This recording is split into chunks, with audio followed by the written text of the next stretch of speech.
Robert Sheckley, The Prize of Peril. Rader lifted his head cautiously above the windowsill. He saw the fire escape, and below it a narrow alley. There was a weather-beaten baby carriage in the alley, and 3 garbage cans. As he watched, a black-sleeved arm moved from behind the furthest can, with something shiny in its fist. Rader ducked down. A bullet smashed down through the window above his head and punctured the ceiling, showering him with plaster. Now he knew about the alley. It was guarded, just like the door. He lay at full length on the cracked linoleum, staring at the bullet hole in the ceiling, listening to the sounds outside the door. He was a tall man, with bloodshot eyes and a 2-day stubble. Grime and fatigue had etched lines into his face. Fear had touched his features, tightening a muscle here and twitching a nerve there. The results were startling. His face had character now, for it was reshaped by the expectation of death. There was a gunman in the alley, and 2 on the stairs. He was trapped. He was dead. Sure, Rader thought, he still moved and breathed, but that was only because of Death's inefficiency. Death would take care of him in a few minutes. Death would poke holes in his face and body, artistically dab his clothes with blood, arrange his limbs in some grotesque position of the graveyard ballet. Rader bit his lip sharply. He wanted to live. There had to be a way. He rolled onto his stomach and surveyed the dingy cold-water apartment into which the killers had driven him. It was a perfect little one-room coffin. It had a door, which was watched, and a fire escape, which was watched. And it had a tiny, windowless bathroom. He crawled to the bathroom and stood up. There was a ragged hole in the ceiling, almost 4 inches wide. If he could enlarge it, crawl through into the apartment above. He heard a muffled thud. The killers were impatient. They were beginning to break down the door. He studied the hole in the ceiling. No use even considering it. He could never enlarge it in time. They were smashing against the door, grunting each time they struck. Soon the lock would tear out, or the hinges would pull out of the rotting wood. The door would go down, and the 2 blank-faced men would enter, dusting off their jackets. But surely someone would help him. He took the tiny television set from his pocket. The picture was blurred, and he didn't bother to adjust it. The audio was clear and precise. He listened to the well-modulated voice of Mike Terry, addressing his vast audience. "Terrible spot," Terry was saying. "Yes, folks, Jim Rader is in a truly terrible predicament. He has been hiding, you'll remember, in a 3rd-rate Broadway hotel under an assumed name. It seemed safe enough. But the bellhop recognized him and gave that information to the Thompson gang." The door creaked under repeated blows. Rader clutched the little television set and listened. "Jim Rader just managed to escape from the hotel. Closely pursued, he entered a brownstone at 156 West End Avenue. His intention was to go over the roofs, and it might have worked, folks. It just might have worked. But the roof doorway was locked. It looked like the end, but Rader found that apartment 7 was unoccupied and unlocked. He entered." Terry paused for emphasis, then cried, "And now he's trapped there, trapped like a rat in a cage. The Thompson gang is breaking down the door. The fire escape is guarded. Our camera crew, situated in a nearby building, is giving you a close-up now. Look, folks, just look. Is there no hope for Jim Rader?" "Is there no hope?" Rader silently echoed, perspiration pouring from him as he stood in the dark, stifling little bathroom, listening to the steady thud against the door. "Wait a minute," Mike Terry cried. "Hang on, Jim Rader. Hang on a little longer. Perhaps there is hope. I have an urgent call from one of our viewers, a call on the Good Samaritan line. Here's someone who thinks he can help you, Jim. Are you listening, Jim Rader?" Rader waited and heard the hinges tearing out the rotten wood. "Go right ahead, sir," said Mike Terry. "What is your name, sir?" Felix Bartholomew." "Don't be nervous, Mr. Bartholomew. Go right ahead." "Well, okay, Mr. Rader," said an old man's shaking voice. "I used to live at 156 West End Avenue. Same apartment you're trapped in, Mr. Rader. Fact. Look, that bathroom has got a window, Mr. Rader. It's been painted over, but it has got a—" Rader pushed the television set into his pocket. He located the outlines of the window and kicked. Glass shattered, and daylight poured startlingly in. He cleared the jagged sill and quickly peered down. Below was a long drop to a concrete courtyard. The hinges tore free. He heard the door opening. Quickly, Rader climbed through the window, hung by his fingertips for a moment, and dropped. The shock was stunning. Groggily, he stood up. A face appeared at the bathroom window. "Tough luck," said the man, leaning out and taking careful aim with a snub-nosed .38. At that moment, a smoke bomb exploded inside the bathroom. The killer's shot went wide. He turned, cursing. More smoke bombs burst in the courtyard, obscuring Rader's figure. He could hear Mike Terry's frenzied voice over the TV set in his pocket. "Now run for it," Terry was screaming.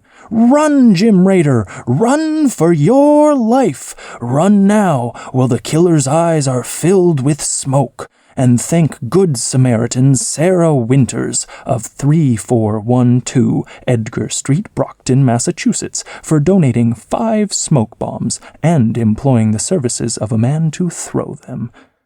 In a quieter voice, Terry continued, "You've saved a man's life today, Mrs. Winters. Would you tell our audience how it—" Rader wasn't able to hear any more. He was running through the smoke-filled courtyard, past clotheslines, into the open street. He walked down 63rd Street, slouching to minimize his height, staggering slightly from exertion, dizzy from lack of food and sleep. "Hey, you!" Rader turned. A middle-aged woman was sitting on the steps of a brownstone, frowning at him. "You're Rader, aren't you? The one they're trying to kill?" Rader started to walk away. "Come inside here, Rader," the woman said. Perhaps it was a trap, but Rader knew that he had to depend on the generosity and good-heartedness of the people. He was their representative, a projection of themselves, an average guy in trouble. Without them, he was lost. With them, nothing could harm him. "Trust in the people," Mike Terry had told him. "They'll never let you down." He followed the woman into her parlor. She told him to sit down and left the room, returning almost immediately with a plate of stew. She stood watching him while he ate, as one would watch an ape in the zoo eat peanuts. 2 children came out of the kitchen and stared at him. 3 overalled men came out of the bedroom and focused a television camera on him. There was a big television set in the parlor. As he gulped his food, Rader watched the image of Mike Terry and listened to the man's strong, sincere, worried voice. "There he is, folks," Terry was saying. "There's Jim Rader now, eating his first square meal in 2 days. Our camera crews have really been working to cover this for you. Thanks, boys. Folks, Jim Rader has been given a brief sanctuary by Mrs. Velma Odell of 343 63rd Street. Thank you, Good Samaritan Odell. It's really wonderful how people from all walks of life have taken Jim Rader to their hearts." "You better hurry," Mrs. Odell said. "Yes, ma'am," Rader said. "I don't want no gunplay in my apartment." "I'm almost finished, ma'am." One of the children asked, "Aren't they going to kill him?" "Shut up," said Mrs. Odell. "Yes, Jim," chanted Mike Terry. "You'd better hurry. Your killers aren't far behind. They aren't stupid men, Jim. Vicious, warped, insane, yes, but not stupid. They're following a trail of blood. Blood from your torn hand, Jim." Rader hadn't realized until now that he'd cut his hand on the windowsill. "Here, I'll bandage that," Mrs. Odell said. Rader stood up and let her bandage his hand. Then she gave him a brown jacket and a gray slouch hat. "My husband's stuff," she said. "He has a disguise, folks," Mike Terry cried delightedly. "This is something new. A disguise, with 7 hours to go until he's safe." "Now get out of here," Mrs. Odell said. "I'm going, ma'am," Rader said. "Thanks." "I think you're stupid," she said. "I think you're stupid to be involved in this." "Yes, ma'am." "It just isn't worth it." Rader thanked her and left.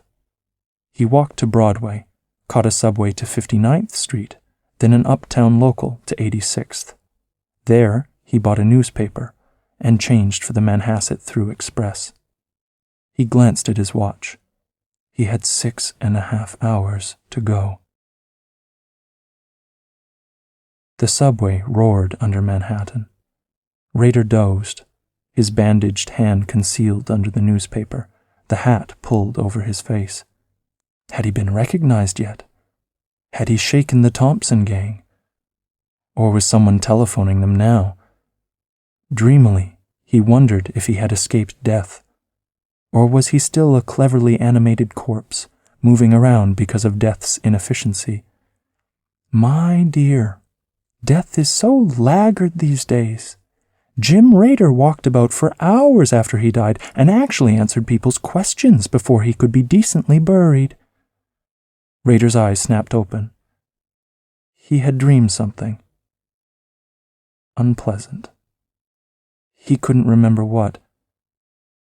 He closed his eyes again and remembered, with mild astonishment, a time when he had been in no trouble. That was 2 years ago.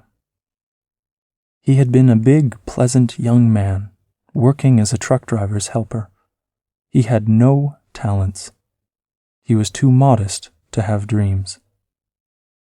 The tight-faced little truck driver had the dreams for him. "Why not try for a television show, Jim? I would if I had your looks.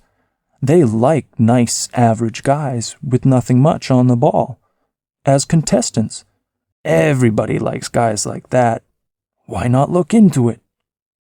So he had looked into it. The owner of the local television store had explained it further.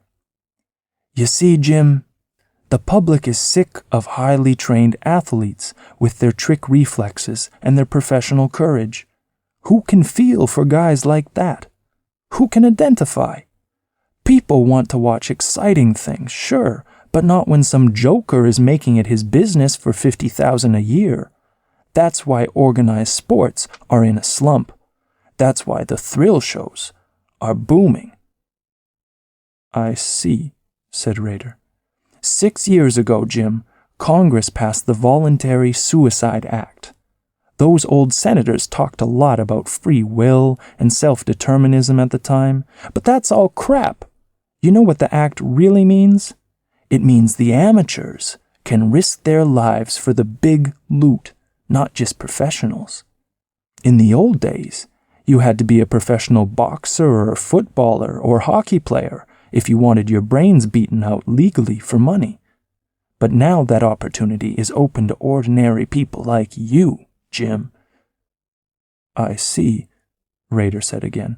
"It's a marvelous opportunity. Take you. You're no better than anyone, Jim. Anything you can do, anyone can do. You're average. I think the thrill shows would go for you." Rader permitted himself to dream.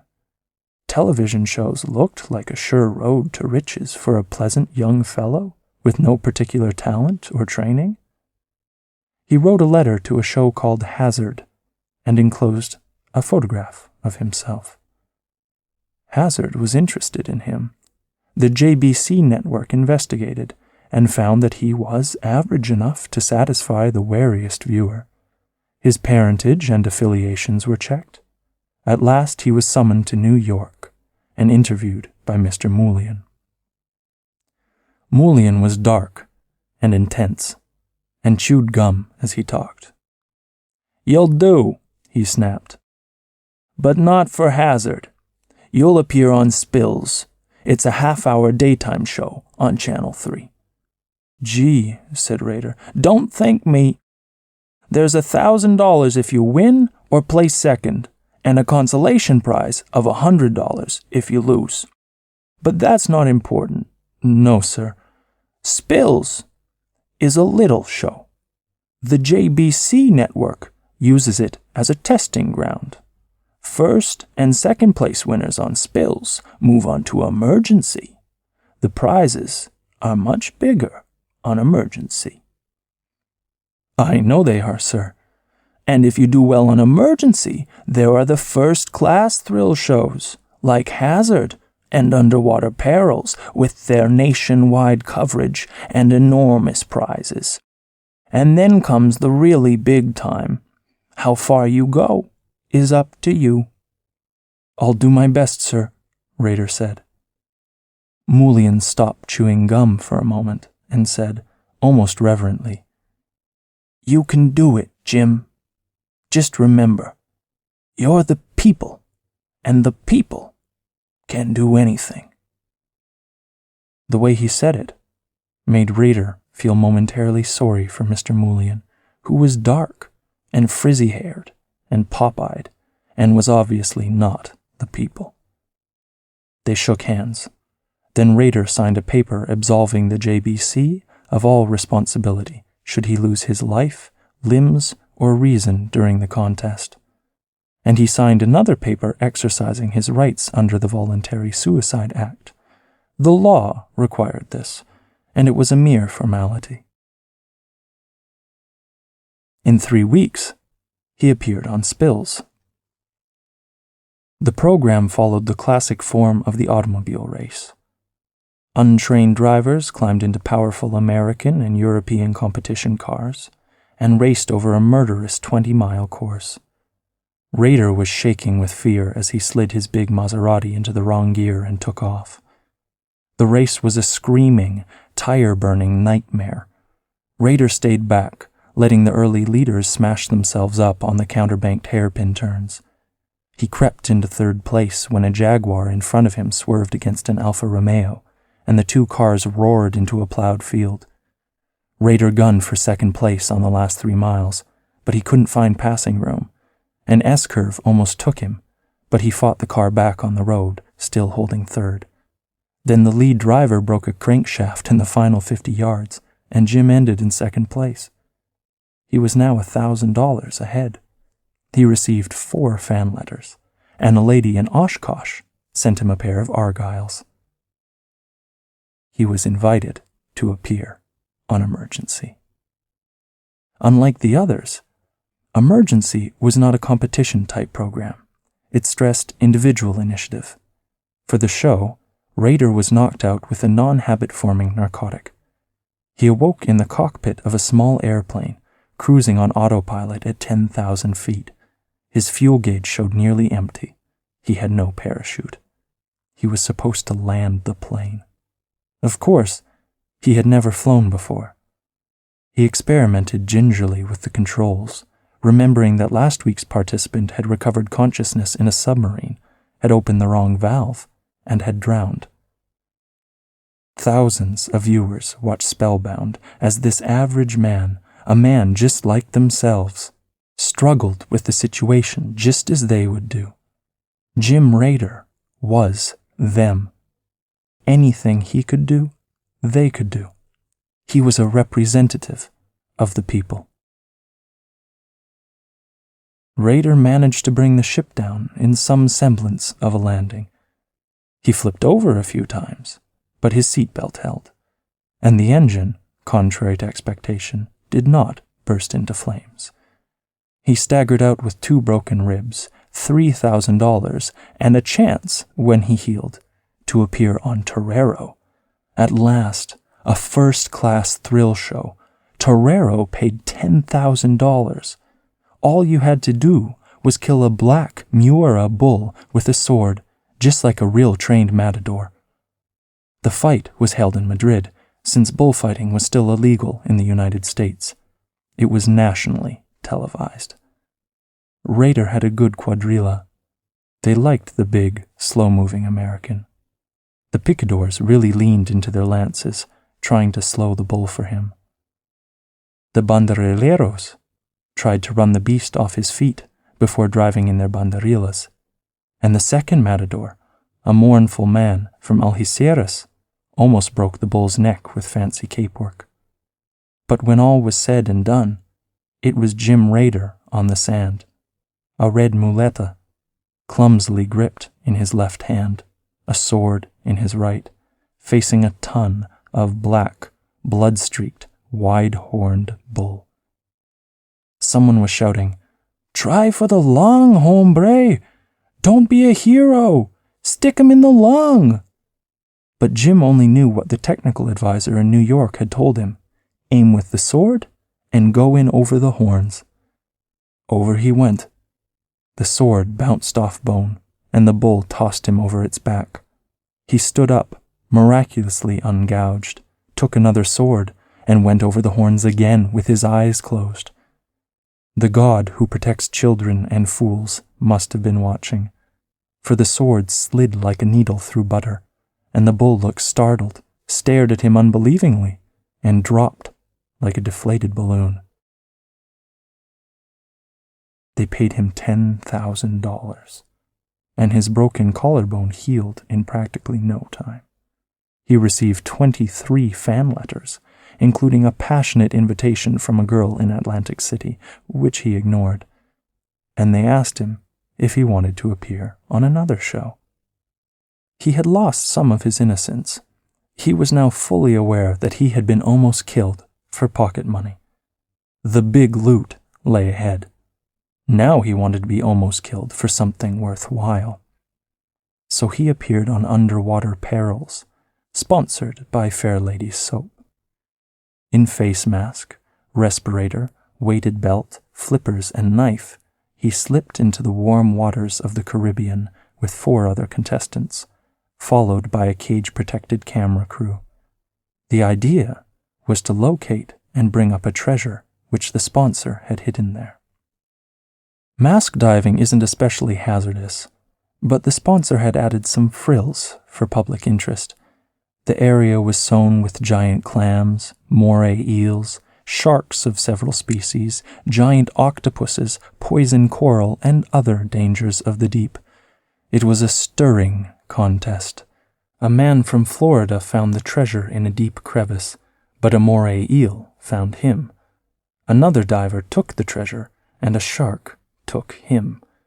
The brilliant blue-green water became cloudy with blood, which photographed well on color TV. The treasure slipped to the bottom, and Raider plunged after it, popping an eardrum in the process. He plucked it from the coral, jettisoned his weighted belt, and made for the surface. 30 feet from the top, he had to fight another diver for the treasure. They feinted back and forth with their knives. The man struck, slashing Raider across the chest, but Raider, with the self-possession of an old contestant, dropped his knife and tore the man's respirator out of his mouth. That did it. Raider surfaced and presented the treasure at the standby boat. It turned out to be a package of Fair Lady's Soap, the greatest treasure of all. That netted him $22,000 in cash and prizes, and 308 fan letters, and an interesting proposition from a girl in Macon, which he seriously considered. He received free hospitalization for his knife slash and burst eardrum, and injections for coral infection. But best of all, he was invited to appear on the biggest of the thrill shows, The Prize of Peril. And that was when the real trouble began. The subway came to a stop, jolting him out of his reverie. Reader pushed back his hat and observed across the aisle a man staring at him and whispering to a stout woman. Had they recognized him? He stood up as soon as the doors opened and glanced at his watch. He had 5 hours to go. At the Manhasset station, he stepped into a taxi and told the driver to take him to New Salem. "New Salem?" the driver asked, looking at him in the rear vision mirror. "That's right." The driver snapped on his radio. "Fare to New Salem. Yep, that's right. New Salem." They drove off. Rader frowned, wondering if it had been a signal. It was perfectly usual for taxi drivers to report to their dispatchers, of course. But something about the man's voice. "Let me off here," Rader said. He paid the driver and began walking down a narrow count road that curved through sparse woods. The trees were too small and too widely separated for shelter. Rader walked on, looking for a place to hide. There was a heavy truck approaching. He kept on walking, pulling his hat low on his forehead. But as the truck drew near, he heard a voice from the television set in his pocket. It cried, "Watch out!" He flung himself into the ditch. The truck careened past, narrowly missing him, and screeched to a stop. The driver was shouting, "There he goes! Shoot! Harry! Shoot!" Bullets clipped leaves from the trees as Rader sprinted into the woods. "It's happened again," Mike Terry was saying, his voice high-pitched with excitement. "I'm afraid Jim Rader let himself be lulled into a false sense of security. You can't do that, Jim. Not with your life at stake. Not with killers pursuing you. Be careful, Jim. You still have 4.5 hours to go." The driver was saying, "Claude, Harry, go around with the truck. We got him boxed." "They've got you boxed, Jim Rader," Mike Terry cried. "But they haven't got you yet. And you can thank Good Samaritan Susie Peters of 12 Elm Street, South Orange, New Jersey, for that warning shout just when the truck was bearing down on you. We'll have little Susie on stage in just a moment.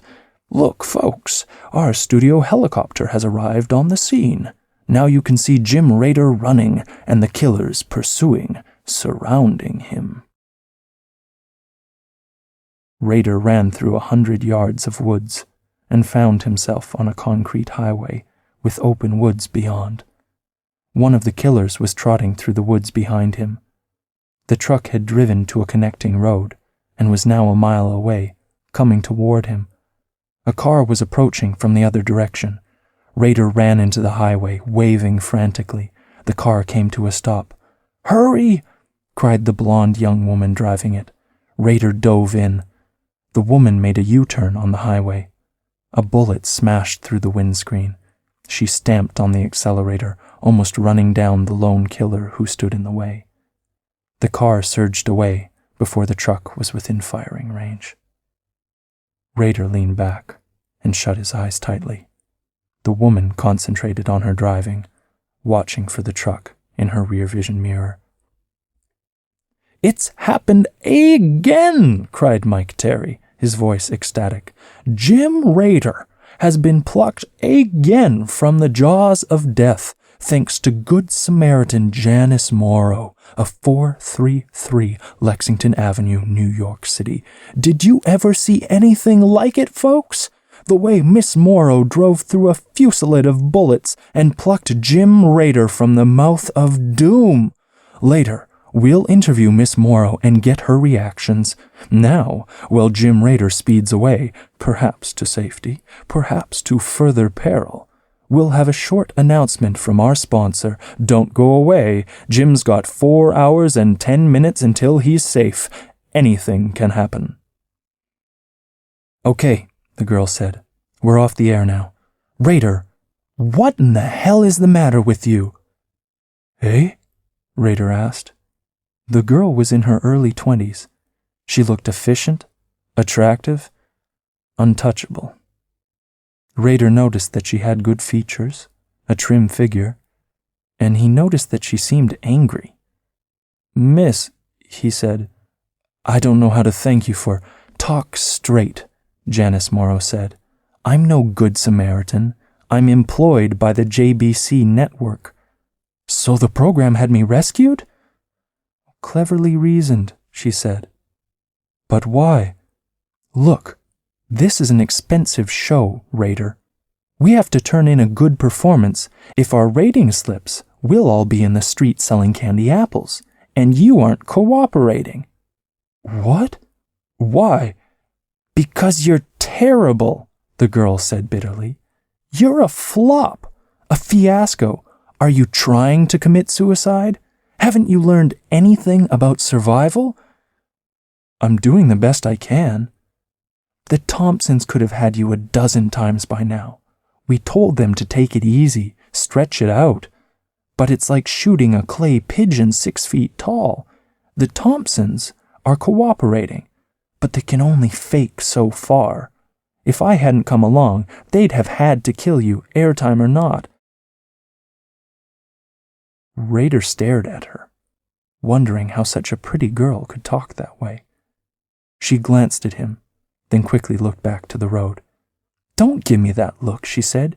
You chose to risk your life for money, Buster, and plenty of money. You knew the score. Don't act like some innocent little grocer who finds the nasty hoods are after him. That's a different plot. I know, Raider said.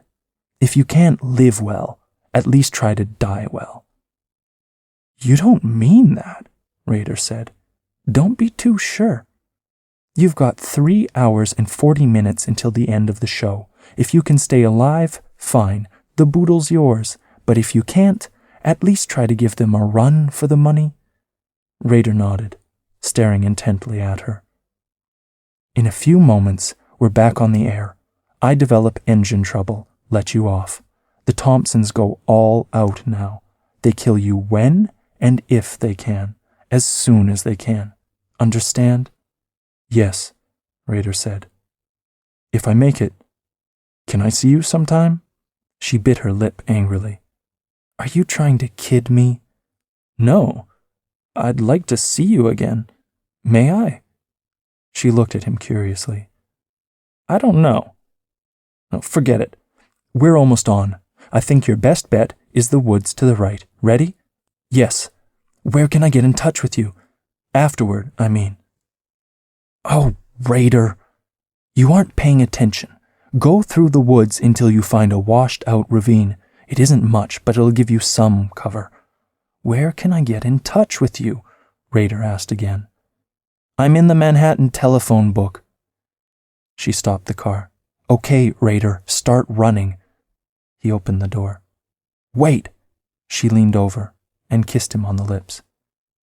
Good luck, you idiot. Call me if you make it. And then he was on foot, running into the woods. He ran through birch and pine, past an occasional split-level house with staring faces at the big picture window. Some occupant of those houses must have called the gang, for they were close behind him when he reached the washed-out little ravine. Those quiet, mannerly, law-abiding people didn't want him to escape, Raider thought sadly. They wanted to see a killing. Or perhaps they wanted to see him narrowly escape a killing. It came to the same thing, really. He entered the ravine, burrowed into the thick underbrush, and lay still. The Thompsons appeared on both ridges, moving slowly, watching for any movement. Raider held his breath as they came parallel to him. He heard the quick explosion of a revolver. But the killer had only shot a squirrel. It squirmed for a moment, then lay still. Lying in the underbrush, Raider heard the studio helicopter overhead. He wondered if any cameras were focused on him, It was possible, and if someone were watching, perhaps some good Samaritan would help. So looking upward, toward the helicopter, Rader arranged his face in a reverent expression, clasped his hands, and prayed. He prayed silently, for the audience didn't like religious ostentation, but his lips moved. That was every man's privilege. And a real prayer was on his lips. Once, a lip reader in the audience had detected a fugitive pretending to pray, but actually just reciting multiplication tables. No help for that man. Rader finished his prayer. Glancing at his watch, he saw that he had nearly 2 hours to go. And he didn't want to die. It wasn't worth it, no matter how much they paid. He must have been crazy, absolutely insane to agree to such a thing. But he knew that wasn't true. And he remembered just how sane he had been. 1 week ago, he had been on the Prize of Peril stage, blinking in the spotlight, and Mike Terry had shaken his hand. "Now, Mr. Rader," Terry had said solemnly, "do you understand the rules of the game you are about to play?" Rader nodded. "If you accept, Jim Rader, you will be a hunted man. For a week. Killers will follow you, Jim. Trained killers, men wanted by the law for other crimes, granted immunity for this single killing under the Voluntary Suicide Act. They will be trying to kill you, Jim. Do you understand?" "I understand," Rader said. He also understood the $200,000 he would receive if he could live out the week.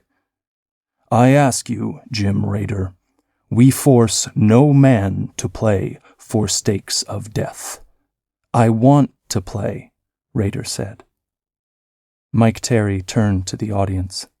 "Ladies and gentlemen, I have here a copy of an exhaustive psychological test which an impartial psychological testing firm made on Jim Rader at our request. Copies will be sent to anyone who desires them for 25 cents to cover the cost of mailing.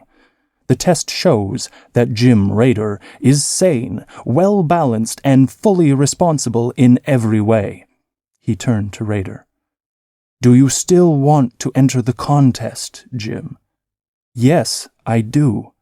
"Very well," cried Mike Terry. "Jim Rader, meet your would-be killers." The Thompson gang moved on stage, booed by the audience. "Look at them folks," said Mike Terry with undisguised contempt. "Just look at them. Antisocial, thoroughly vicious, completely amoral. These men have no code but the criminal's warped code. No honor but the honor of the cowardly hired killer. They are doomed men, doomed by our society, which will not sanction their activities for long, fated to an early and unglamorous death." The audience shouted enthusiastically.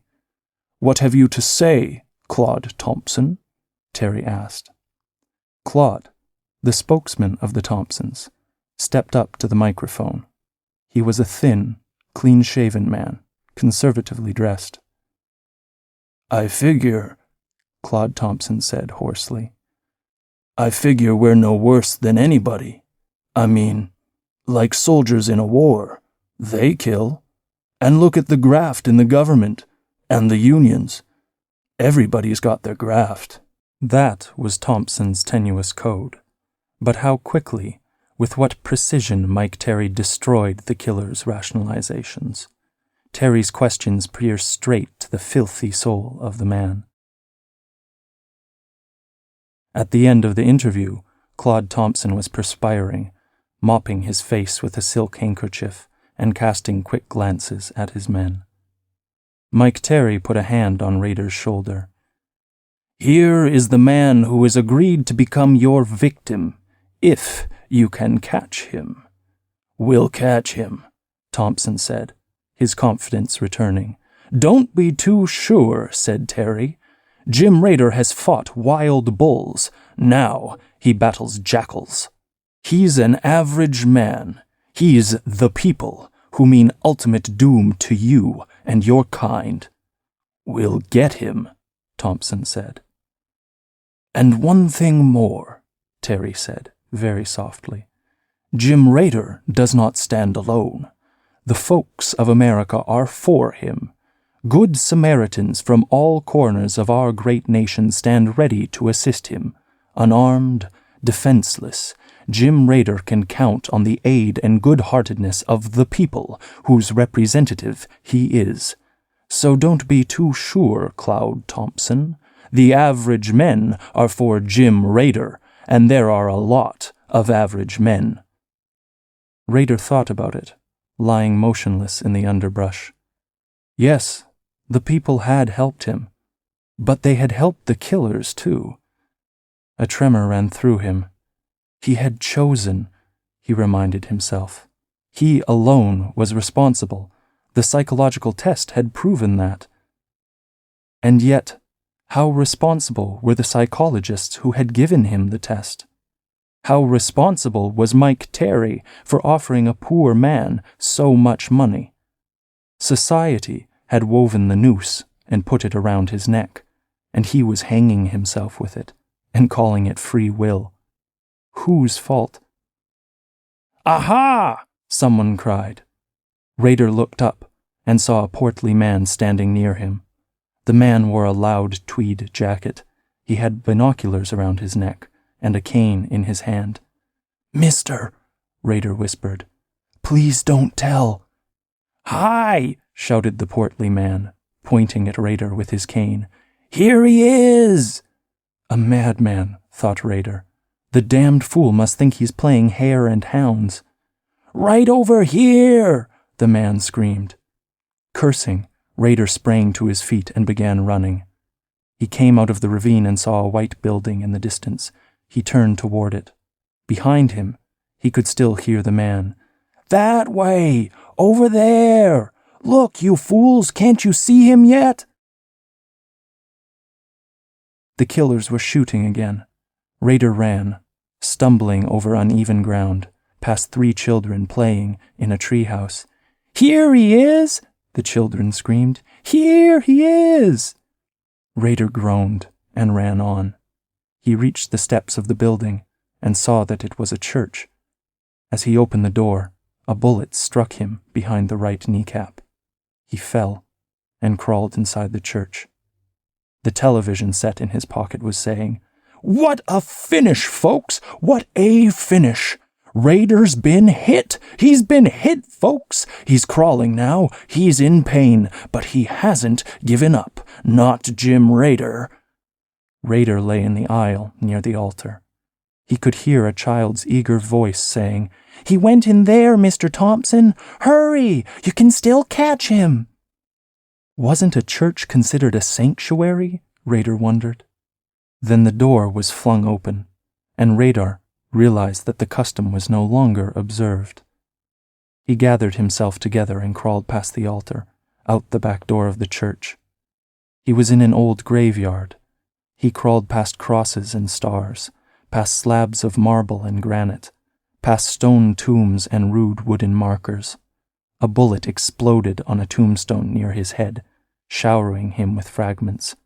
He crawled to the edge of an open grave. They had deceived him, he thought. All of those nice, average, normal people. Hadn't they said he was their representative? Hadn't they sworn to protect their own? But no, they loathed him. Why hadn't he seen it?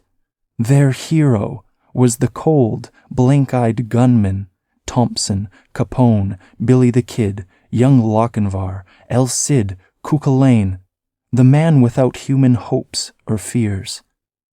They worshipped him, that dead, implacable robot gunman, and lusted to feel his foot in their face. Rader tried to move, and slid helplessly into the open grave. He lay on his back, looking at the blue sky. Presently, a black silhouette loomed above him, blotting out the sky. Metal twinkled. The silhouette slowly took aim, and Rader gave up all hope forever. "Wait, Thompson!" roared the amplified voice of Mike Terry. The revolver wavered. "It is 1 second past 5 o'clock. The week is up. Jim Rader has won." There was a pandemonium of cheering from the studio audience. The Thompson gang, gathered around the grave, looked sullen. "He's won, friends! He's won!" Mike Terry cried. Look on your screen. The police have arrived. They're taking the Thompsons away from their victim, the victim they could not kill. And all this is thanks to you, good Samaritans of America. Look, folks, tender hands are lifting Jim Rader from the open grave that was his final refuge. Good Samaritan Janice Morrow is there. Could this be the beginning of a romance? Jim seems to have fainted, friends. They're giving him a stimulant. He's won $200,000. Now we'll have a few words from Jim Rader. There was a short silence. "That's odd," said Mike Terry. "Folks, I'm afraid we can't hear from Jim just now. The doctors are examining him. Just one moment." There was a silence. Mike Terry wiped his forehead and smiled. "It's the strain, folks. The terrible strain. The doctor tells me... Well, folks, Jim Rader is temporarily not himself, but it's only temporary. JBC is hiring the best psychiatrists and psychoanalysts in the country. We're going to do everything humanly possible for this gallant boy, and entirely at our own expense." Mike Terry glanced at the studio clock. "Well, it's about time to sign off, folks. Watch for the announcement of our next great thrill show, and don't worry, I'm sure that very soon we'll have Jim Rader back with us." Mike Terry smiled and winked at the audience. "He's bound to get well, friends. After all, we're all pulling for him."